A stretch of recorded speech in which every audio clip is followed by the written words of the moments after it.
Assalamualaikum warahmatullahi wabarakatuh. Sebelumnya terima kasih atas kehadiran adik-adik mahasiswa di dalam pertemuan mata kuliah kita pada hari ini. Bagaimana dek, sebelumnya kita membahas tentang morfologi, taksonomi, dan klasifikasi daripada bakteri di pertemuan 1 sampai dengan pertemuan ke-6. Adapun di pertemuan ke-7, pada hari ini kita akan membahas proses desinfeksi dan sterilisasi. Oke, yang menjadi tujuan ataupun SLO pada pertemuan kita adalah agar mahasiswa mengetahui apa itu definisi daripada disinfeksi, penggolongan disinfeksi secara fisika dan kimiawi, kemudian cara-caranya. Begitu juga dengan sterilisasi, apa itu definisi, penggolongan, dan cara-caranya. Oke, referensi tetap sama seperti pertemuan 1 sampai dengan pertemuan 6, tapi yang membedakan adalah di sini lebih ke keterampilan, cara-cara proses disinfeksi dan sterilisasinya. Oke. Apa itu disinfeksi? Disinfeksi adalah proses pengurangan dari jumlah mikroorganisme, bukan harus 0, tetapi jumlahnya itu berkurang.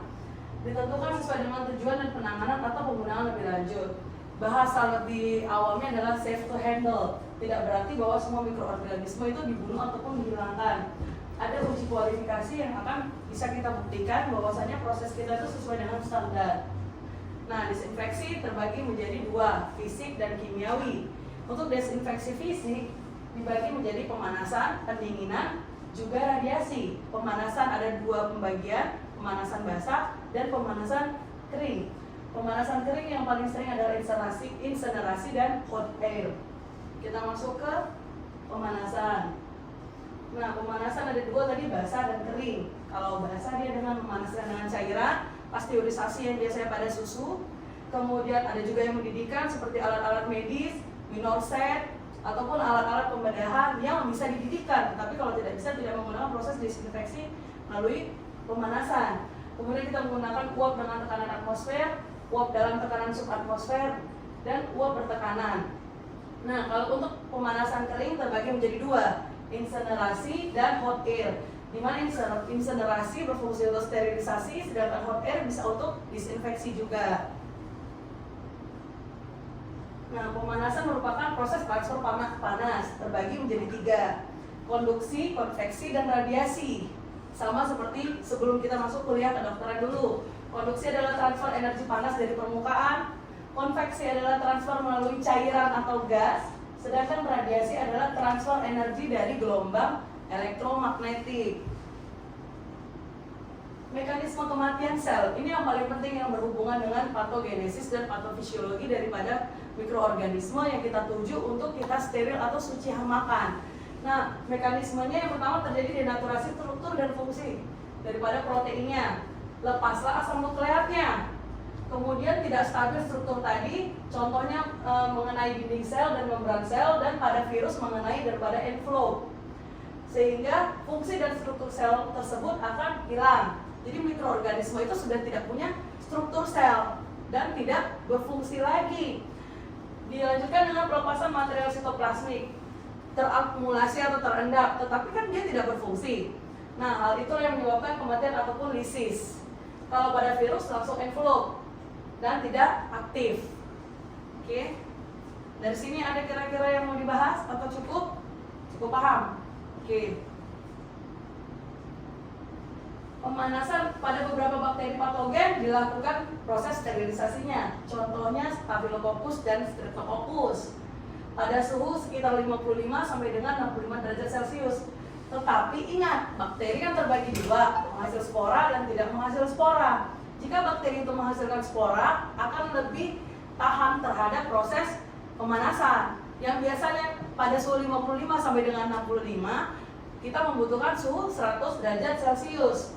Disinfeksi pemanasan yang tadi mekanismenya juga sama, dia juga bisa membuatkan reaksi demam apabila bakteri itu memiliki toksin atau endotoksin. Makanya kan kita heran, kenapa tubuh kita demam? Ya. Jadi demam itu termasuk salah satu cara kita untuk mensuci hamakan daripada bakteri. Kemudian pemanasan pelepasan asam dipikolinik dan kalsium spora. Ingat, keduanya berperan pada protein pelindung inti sel daripada bakteri penghasil spora. Jadi jika rusak akibat panas, maka bakteri tersebut bisa disease. Jadi yang diganggunya selain yang tadi ada juga asam dipikolinik dan kalsiumnya. Oke, kita masuk ke metode yang ketiga, metode radiasi. Radiasi adalah energi yang bergerak yang mengacu pada proses alamiah, di mana ada atom yang tidak stabil atau elemen pemancar energi berlebih di dalam bentuk partikel atau gelombang elektromagnetik. Jadi nanti ada sinar UV, ada microwave, bukan microwave yang di dapur, tapi gelombang microwave, ada gelombang infrared, ya. Itu adalah yang digunakan di dalam radiasi. Sumber radiasi dipertimbangkan sebagai isotop atau atom yang tidak stabil, alami atau buatan, atau sumber radiasi elektromagnetik. Jadi ada dua, isotop dan elektromagnetik. Radiasi elektromagnetik adalah energi yang ditransmisikan dalam bentuk gelombang atau cahaya. Oke. Yang penting ada di dalam spektrum elektromagnetiknya. Nah, ini contohnya untuk UV, sumber radiasi elektromagnetik dengan gelombang cahaya 280 bisa menyebabkan kerusakan struktur DNA, absorpsi energi dan struktur atomnya, sehingga mengganggu proses transkripsi dan replikasi daripada bakteri. Jadi ketika bakteri mau membelah, sudah terganggu duluan oleh proses sterilisasi sinar UV tersebut. Kemudian sinar infrared atau IR melalui transfer panas ke permukaan mikroorganisme. Dan gelombang microwave, ingat ya, ini gelombang microwave pada frekuensi tertentu dapat cepat mengabsorpsi air dan molekul lain termasuk lemak dan gula serta merusak struktur dan fungsi sel.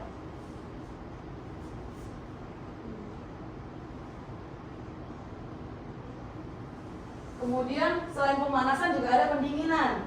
Pendinginan juga berfungsi untuk mencegah pertumbuhan mikroorganisme, karena setiap mikroorganisme memiliki suhu spesifik atau suhu optimum. Di dalam proses pendinginan, proses buku cair yang menyebabkan inaktivasi daripada protein, dinding sel juga lisis, dan kerusakan daripada kristalisasi es.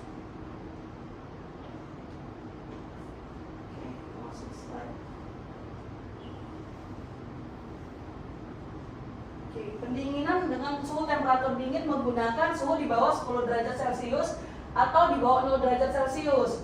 Pada suhu dingin, pertumbuhan daripada mikroorganisme yang biasanya membutuhkan suhu spesifik untuk aktivitas enzim akan terganggu. Oke. Seperti kita melakukan proses pertumbuhan bakteri, suhu optimumnya kan 37 derajat Celcius. Ini sangat ekstrim, langsung di bawah 10 atau langsung di bawah 0 derajat Celcius. Jadi bakteri tidak dapat tumbuh sama sekali. Oke. Nah, yang kedua, setelah tadi kita membahas desinfeksi fisika, kita membahas desinfeksi kimiawi. Kimia terbagi menjadi 3, asam, basa, dan diantaranya. Oke. Adik-adik tidak perlu menghafal gugus-gugus atomnya atau gugus-gugus kimianya. Kita hanya perlu menghafal yang mana yang bersifat asam, yang mana bersifat basa, dipakai untuk apa, efek sampingnya apa, dan bakterinya apa. Oke, tidak perlu membahas sampai dengan gugus-gugus kimianya. Oke. Apa fungsi daripada desinfeksi kimia? Biasanya kita gunakan untuk kulit ataupun mukosa. Juga bisa kita gunakan untuk instrumen medis bila metode fisika tidak bisa dilakukan. Dan jika kita lihat ada permukaan yang harus kita dekontaminasi, tetapi tidak boleh kita gunakan jika memang membutuhkan sterilisasi. Dan apabila kita lihat mencuci saja sudah cukup, sudah kita hentikan. Memanaskan saja sudah cukup, ya sudah kita hentikan.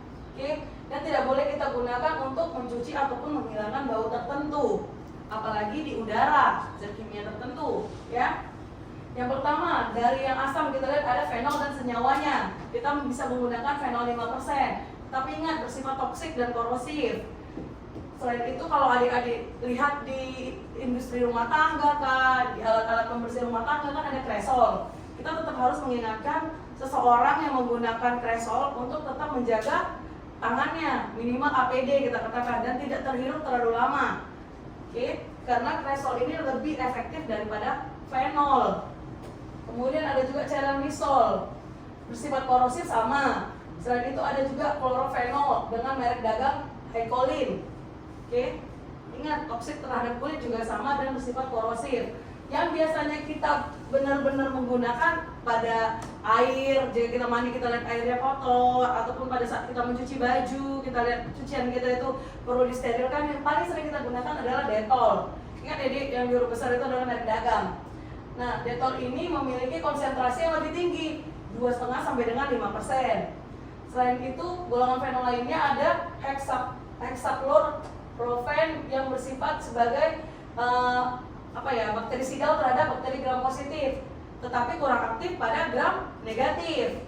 Oke, termasuk juga Pseudomonas dengan merek dagang Physohex.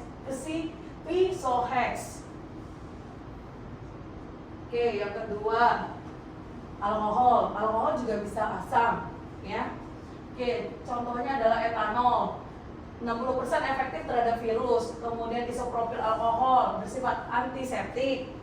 Isopropil alkohol dan etil alkohol bisa digabung, ya, tetap bisa digabung dengan penggunaan yang secara hati-hati juga untuk mencuci makan daripada Mycobacterium tuberculosis. Oke, misalnya adik-adik sedang escape ya, sedang nanti akan koas di bagian bangsal Mycobacterium tuberculosis. Selain kita menggunakan APD, baik itu masker medis ataupun masker non medis, para pekerja di dalam bangsal ruangan itu harus steril dan biasanya itu tetap menggunakan deterjen cair yang terkandung di dalamnya alkohol. Oke. Yang kemudian adalah halogen dan persenyawaannya yodium. Yodium ini paling sering kita gunakan dengan merek dagang Betadine untuk mensterilkan permukaan yang akan dilakukan pembedahan. Oke. Fungsinya adalah untuk mensterilkan. Kemudian bisa juga bersifat bakterisidal, sporosidal, dan aktif juga terhadap virus tertentu. Oke, larutan yodium 1% dalam alkohol 70% lebih efektif. Jadi kalau adik-adik nanti pada saat esket ataupun koas di stase bedah akan melihat kenapa ada betadin, kenapa ada alkohol. Oke, biasanya alkohol dulu baru betadin, karena dia lebih efektif untuk permukaan kulit. Oke, selain itu ada juga kolon dan persenyawaannya. Yang paling sering adalah natrium hipoklorit ya, dengan merek dagang apapun isinya natrium hipoklorit untuk disinfeksi botol susu bayi. Ya, misalnya merek apapun yang ada di iklan, mau Pure Baby, mau apa, itu pasti isinya adalah natrium hipoklorit. Oke. Yang keempat ada logam dan persenyawaannya, bisa perak dan merkuri. Deterjen yang memiliki daya antimikroba, anionik dan kationik. Oke. Aldehid, contohnya glutaraldehid 2%, bersifat 10 jam sebagai sporosidal. Kemudian formaldehid, larutan formalin. Kemudian ada juga gas atau uap yang membunuh vegetatif bakteri, virus, sebagian besar spora. Tetapi ingat, kalau gas itu langsung iritatif ke mata, bisa menimbulkan keratitis. Kemudian ada biguanida dalam bentuk chlorhexidin dan safflon. Ini paling sering di hand rub. Oke, sabun dan hand rub. Hibiscrub, hibisol yang berfungsi untuk cuci tangan untuk bakteri transien dan juga untuk menurunkan bakteri residen. Oke, yang kedua setelah tadi kita membahas disinfeksi, kita bahas sterilisasi. Oke, sterilisasi didefinisikan sebagai proses untuk membuat permukaan atau produk bebas dari organisme hidup. Oke, steril yang dimaksud adalah kondisi bebas dari mikroorganisme yang bisa kita lihat. Kembali lagi, oke, karena ini mikrobiologi, kita kan terbagi dua, yang bisa kita lihat dengan yang tidak bisa kita lihat. Tetapi kedua proses ini harus mikroorganisme yang bisa kita lihat. Tidak bisa kita swab kemudian kita tes hilang atau tidak dengan proses desinfeksi dan sterilisasi, nggak bisa. Kita hanya bisa melakukan di makhluk hidup yang viable. Terdiri dari proses fisik dan kimia. Kalau fisik tetap ada panas dan radiasi. Kalau kimia khusus untuk sterilisasi hanya gas etilen oksida.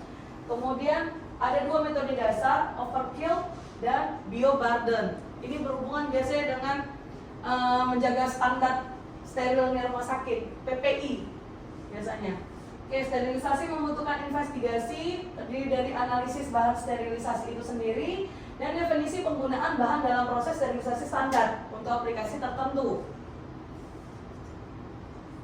Oke, ini untuk lebih kesimpulannya ya, Dek. Sterilisasi terbagi dua, fisika dan kimia. Kimianya gas etol, tetapi fisika terbagi tiga, pemanasan juga, radiasi dan filtrasi.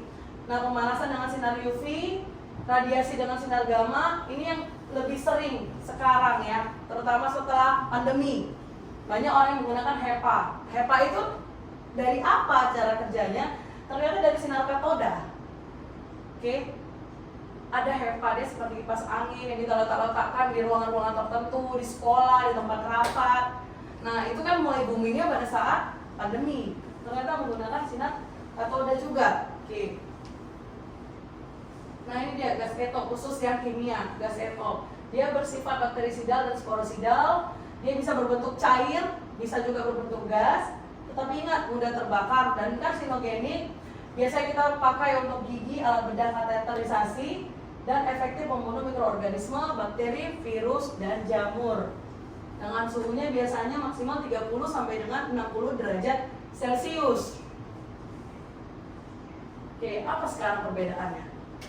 Kan dulu ada dibahas tadi, disinfeksi sudah, sterilisasi sudah.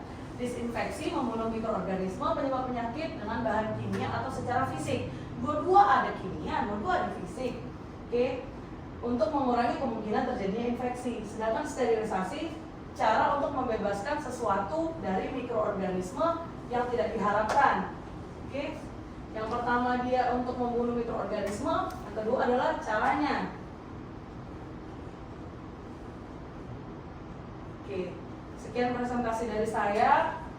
Apakah adik-adik ada yang mau kita diskusikan pada hari ini, pertemuan hari ini, atau ada pertanyaan? Oke, saya kembalikan ke slide awal ya. Oke, apa ada pertanyaan? Bentar ya. Hidup nggak videonya? Hidup nggak videonya? Oh, hidup 18 menit. Tahan ini. 18 menit ternyata berbincang. Sebelumnya saya minta maaf kalau presentasi saya terlalu cepat. Memang sengaja kita namanya belajar kan, Dek. Kita bukan hanya satu arah tetapi dua arah.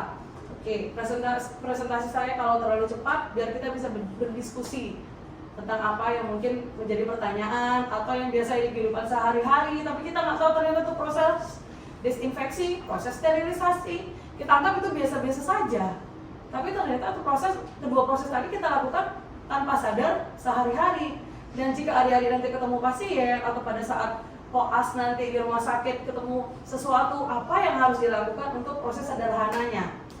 Oke, apakah ada pertanyaan kira-kira, Dek? Silahkan, Dek. Namanya siapa? Antonius. Antonius. Kira-kira apa yang mau Antonius tanyakan? Ini dari jelasan soal kalau untuk antiseptis dan antiseptik itu sendiri masuk kemana dan bedanya apa ya? Nah, antisepsis dan antiseptik karena dia menggunakan permukaan dan benda hidup. Oke, jadi kita masukkan ke proses disinfeksi. Oke, ya. Nah, apa bedanya? Yang satu proses, yang satu zatnya. Antisepsis adalah prosesnya, antiseptik adalah zatnya. Oke, itu dia. Zatnya biasanya termasuk apa-apa saja. Alkohol bisa, klorheksidin bisa. Yang paling sering adalah klorheksidin. Tetapi alkohol itu biasanya dijadikan gabungan. Contoh yang paling kecil, hand rub di rumah sakit. Kemudian yang biasa kita bawa-bawa di tas, hand sanitizer. Yang biasa kita bawa-bawa juga, Dek, tisu basah. Dia. Itu tanpa kita sadarin kan selama ini. Ternyata kita membawa antiseptik kemana-mana. Pertanyaannya, apakah harus yang sudah jelas isinya secara kimiawi, atau kita bisa menemukan antiseptik baru lagi? Jelas kita bisa menemukan antiseptik baru lagi. Misalnya kalau nanti adik-adik melakukan penelitian tentang efektivitas tanaman herbal menjadi antiseptik, ataupun hanya sebagai kita katakan ya, kalau antiseptik ini kan ada efek samping ataupun tambahan seperti wangi-wangian yang kurang sedap. Nah, jadi selain kita menemukan antiseptik baru, adik-adik nanti bisa juga menemukan kira-kira apa sih yang bisa menambah masyarakat jadi mau menggunakan antiseptik secara rutin. Apakah pelembab atau moisturizernya bisa kita tambahkan, apakah wewangiannya. Jadi efek samping dan iritasinya itu bisa menurun dan masyarakat mau menggunakan antiseptik dalam kehidupan sehari-hari. Tuh dia, seperti lidah buaya deh, biasa tuh digunakan tuh. Kemudian daun pandan, wanginya kan lebih harum, ya kan? Tuh, tetapi penelitian-penelitian terbaru pasti akan lebih berkembang tentang antiseptik. Tuh dia. Ada lagi kira-kira menambahkan tentang antiseptik? Silahkan.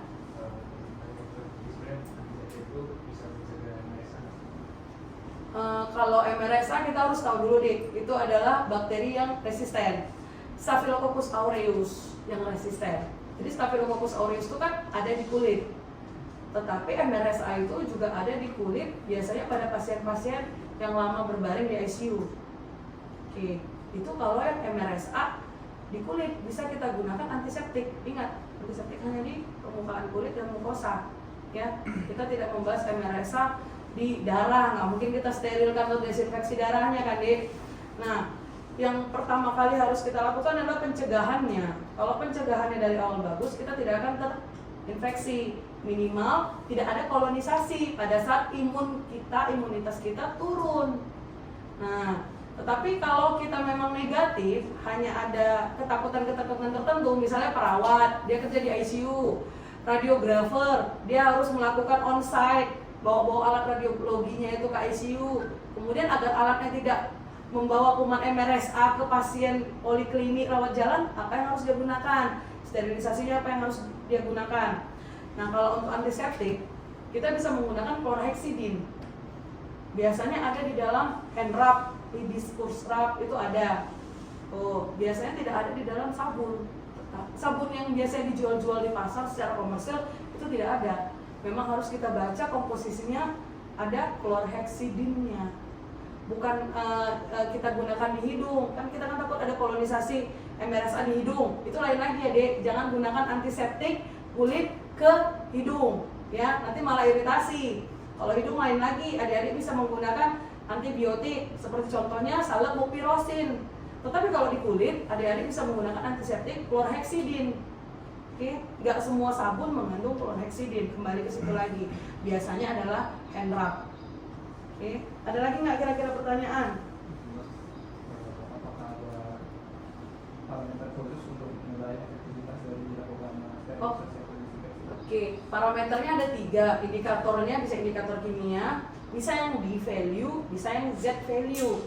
Nah, kalau indikator kimia itu kita menguji efektivitas, ada nggak ada hubungan suhu, lama penggunaan, ada nggak dia komplikasi nanti resistennya. Sedangkan di value itu untuk menurunkan kadar 90%. Di value dan Z value ini harus sama-sama berjalan satu arah ya. Karena kalau dia di value-nya berhasil 90%, Z value-nya menilai di value yang 90% itu. Tuh. Kemudian indikator-indikatornya mungkin kita kena di guideline nanti deh. Ada juga CDC, ada juga di rumah sakit, PPI rumah sakit menggunakan guideline apa. Tapi yang paling sering itu memang CDC. Tuh, kita kembali lagi ke guideline-nya. Tapi indikatornya minimal ada 3 tadi, kimiawi, di value sama Z value tadi. Oke, kira-kira ada pertanyaan lagi dari adik-adik? Oke, silakan deh.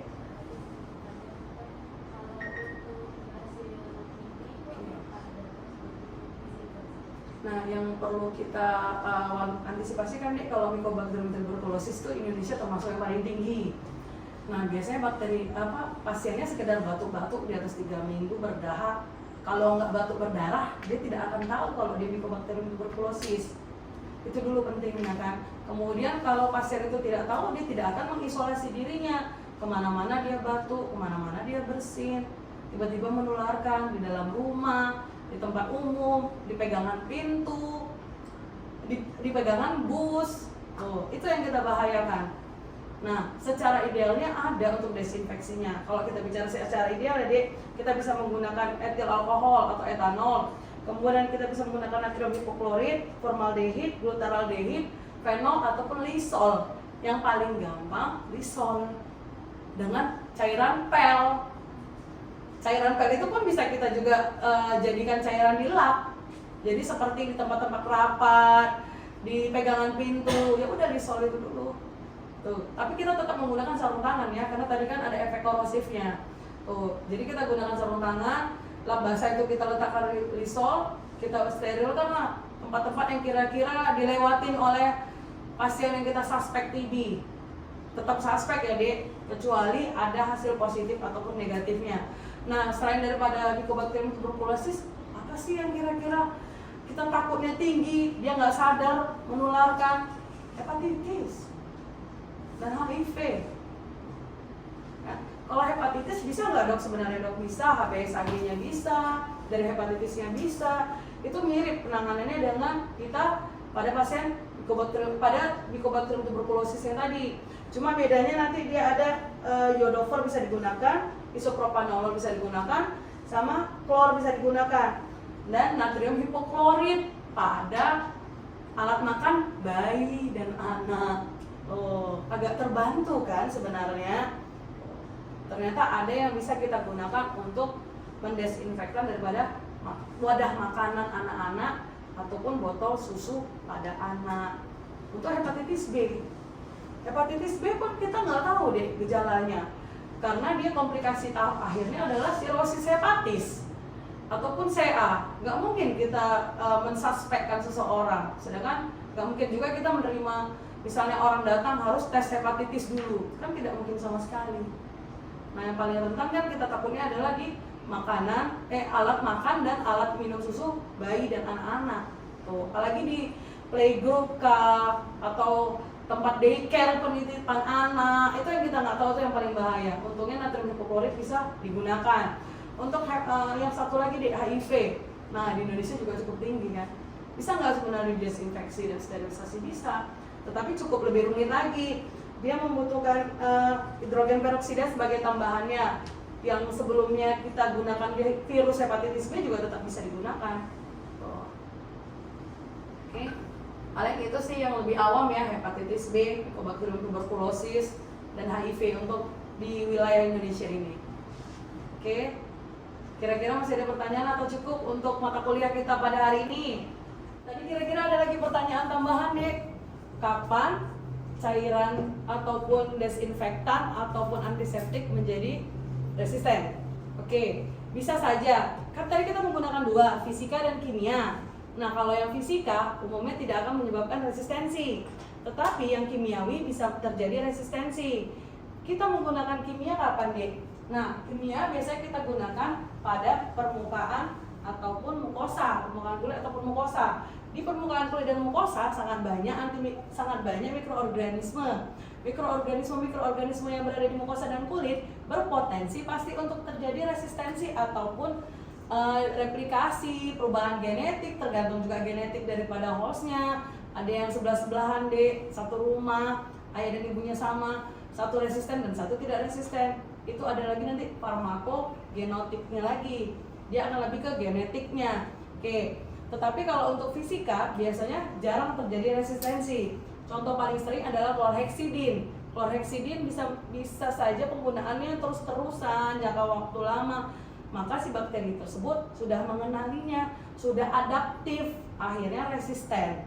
Itu dia. Kita harus kembali ke slide kuliah tadi, kapan desinfektan kimiawi digunakan dan kapan tidak diperlukan. Jadi kita harus mengedukasi masyarakat, kalau tidak diperlukan desinfeksi kimia, cukup fisika, sudah cukup, itu saja. Terus tadi ada pertanyaan tambahan ya, Dek. Ada juga dia zat yang ternyata merupakan obat anti diabetes. Nah, kita harus melihat penggunaannya, apakah ada dosis tertentu, apakah harus dilarutkan dengan tambahan yang lain yang sifatnya adalah sebagai desinfektan dan untuk sterilisasi, atau ada dosis yang memang dia terapeutik untuk diabetes. Itu. Dan sebenarnya sih biguanid itu bukan satu-satunya obat diabetes ya, Dik. Kita mungkin memiliki pilihan-pilihan lain. Ya. Mungkin itu saja jawaban dari saya. Mungkin kedepannya kita bisa diskusi tentang sterilisasi dan desinfeksi untuk terapan-terapan yang biasanya memang ada impactnya ya, Dik. Ada impactfulnya ke masyarakat ataupun pasien. Oke, atas perhatian dari adik-adik sekalian, terima kasih juga untuk interaksi pertanyaan-pertanyaannya. Nanti untuk mata kuliah selanjutnya akan kita informasikan kapan jam kuliah kita. Oke, sebelumnya saya tutup mata kuliah kita pada hari ini dengan Assalamualaikum warahmatullahi wabarakatuh. Waalaikumsalam.